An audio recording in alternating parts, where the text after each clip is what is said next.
Shalom adik-adik, selamat berjumpa kembali dengan Miss Magda dalam kegiatan mentoring hari ini. Miss Magda berharap dan berdoa adik-adik semuanya dalam keadaan sehat, selalu bersemangat dan pastinya selalu bersukacita. Ya, walaupun kita masih di masa pandemi, program vaksin masih terus berjalan. Nah, percayalah adik-adik dengan menjaga kebersihan, menjaga kesehatan, pastilah kita akan terhindar dari virus COVID-19 ini. Nah, di perjumpaan kali ini adalah podcast seri yang ketiga untuk materi komunikasi empatik ya. Nah, Miss Magda sebelum menjelaskan lebih lanjut, Miss Magda mau mengingatkan kembali materi pekan lalu yang membuat adik-adik jadi makin inget gitu ya. Nah, yang pertama tentu saja komunikasi empatik dalam keluarga. Walaupun kita selama ini dibilang nih ya masih karantina di rumah gitu ya, lebih banyak belajar di rumah, bekerja di rumah, belum boleh pergi-pergi gitu ya. Tetapi justru ini kesempatan untuk adik-adik dan juga orang tua melakukan komunikasi yang empatik. Dengan cara apa? Memberikan pesan-pesan yang baik, yang menyemangati, bahkan bisa dibilang tidak hanya pesan atau ucapan kita, tapi tindakan kita ya. Tidak hanya pesan yang membawakan ketenangan, ketentraman di rumah gitu ya. Tapi juga kalau misalnya nih, kemarin Miss Magda selalu ingatin, kalau engkau tahu ibumu sudah memasak, menyiapkan sarapan, maka kamu juga harus melakukan komunikasi empatik dengan menyapu lantai, menyiram tanaman, merapikan tempat tidur. Nah, karena komunikasi tidak hanya apa yang diucapkan, tapi juga apa yang dilakukan. Ingat ya adik-adik, komunikasi verbal dan non-verbal. Kalau lupa boleh tonton podcast sebelumnya. Miss Magda pernah sampaikan itu. Contoh yang lain komunikasi empatik dalam keluarga. Ketika kamu melihat ayahmu pulang kerja, lelah, nah sebagai anak yang mau belajar komunikasi empatik maka kamu mengambilkan ayahmu minum ya, kemudian memijit mungkin atau memberikan kata-kata semangat ya semangat misalnya ya.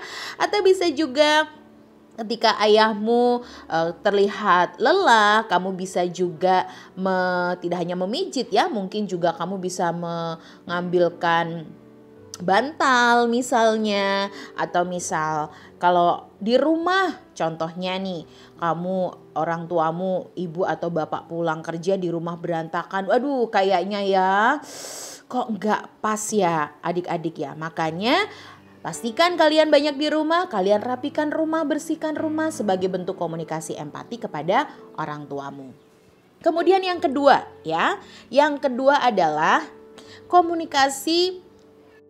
Baik, Miss Magda lanjutkan ya. Yang kedua adalah tentang bijak menggunakan media sosial. Karena komunikasi sekarang tidak hanya komunikasi langsung yang membuat kita berhadapan wajah dengan wajah atau muka dengan muka. Istilah kata onsite, bertemu langsung atau bertatap muka. Belum seperti itu kan? Nah, kebanyakan kita sekarang menggunakan media sosial. Siapa sih di antara adik-adik yang tidak tahu media sosial? Nah, atau mungkin belum pernah melakukan media sosial, menggunakan media sosial? Gak mungkin banget, pasti pernah dong ya, hampir setiap hari mungkin ya. Apa? Misalnya di TikTok, Instagram, WhatsApp, Line, kemudian apalagi YouTube channel dan lain sebagainya, itu adalah contoh-contoh media sosial. Nah, di media sosial pun engkau harus menggunakan komunikasi empatik yang baik. Pilih akun yang kalian kasih jempol atau love itu akun-akun yang positif.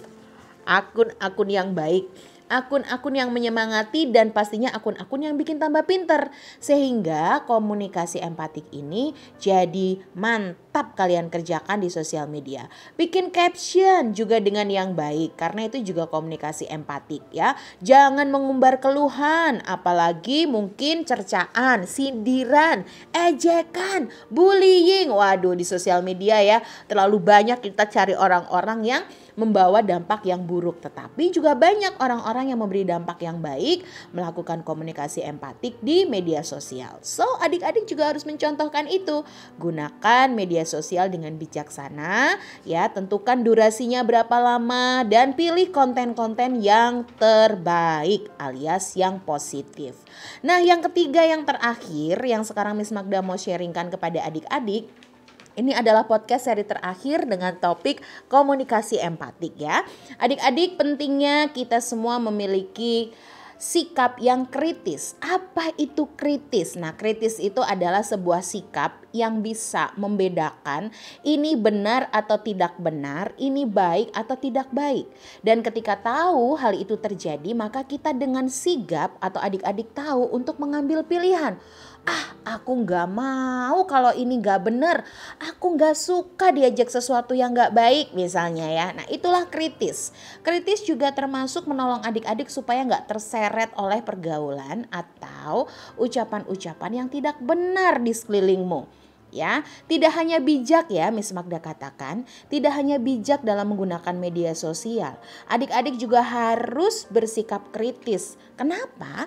Karena kita bisa loh nanti terseret arus atau istilah bahasanya adalah let it flow. Wah, mengikuti arus di media sosial. Wah, adik-adik harus sejak dini nih tahu namanya sikap kritis. Dengan cara pilih ya akun-akun atau gunakan media sosial dengan kritis berdasarkan asas manfaat dan kebaikan. Apakah komunikasi empatik yang para influencer sampaikan itu membawa manfaat? Itu yang pertama. Lalu yang kedua, apakah akun-akun pertemananmu, persahabatanmu di sosial media itu membawa kebaikan? Itu adalah rambu-rambu yang kedua. Jadi yang pertama, apakah bermanfaat? Yang kedua, apakah mendatangkan kebaikan? Begitu juga sikap adik-adik di dalam sosial media. Apakah kehadiran kalian di grup-grup chat itu bermanfaat? Atau apakah kalian di grup-grup chat baik itu di WhatsApp, Instagram, Line dan lain sebagainya itu membawa kebaikan? Nah, coba adik-adik ingat kembali. Manfaat dan kebaikan. Manfaat dan kebaikan. Sekali lagi, manfaat dan kebaikan. Oke adik-adik, so kita gak usah takut sekarang ada di masa kenormalan baru dengan moralitas yang baru. Karena adik-adik sudah belajar bagaimana komunikasi empatik ini diajarkan, disampaikan di mentoring PPA. Adik-adik harus bersyukur, berterima kasih kepada kakak-kakak PPA yang sudah melatih mengajarkan adik-adik komunikasi empatik lebih dulu di dalam chat atau dalam grup-grup forum diskusi. Demikian adik-adik, terima kasih sudah menyaksikan. Salam hormat buat ayah bunda yang selalu sayang dan mendoakan kalian yang terbaik. Miss Magda berharap adik-adik juga menjadi anak yang makin hari makin bijaksana, makin kritis, makin pandai, makin bisa membedakan ini bermanfaat atau tidak, ini membawa kebaikan atau tidak. Oke, Tuhan memberkati. Sampai jumpa di mentoring minggu depan. Bye.